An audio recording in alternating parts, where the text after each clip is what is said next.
Su aygırı. Su aygırı. Su aygırı. Su aygırı suyu sever. Su aygırı suyu sever. Su aygırı suyu sever. Hayatımda hiç su aygırı görmedim. Hayatımda hiç su aygırı görmedim. Hayatımda hiç su aygırı görmedim. Su aygırı neyle beslenir? Su aygırı neyle beslenir? Su aygırı neyle beslenir? If you like this video, please subscribe to my channel below for more videos on Turkish grammar, vocabulary, and pronunciation.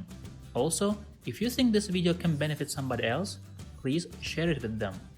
Last, if you have any comment or request, please provide your feedback in the comment section below and I'll do my best to respond as soon as possible.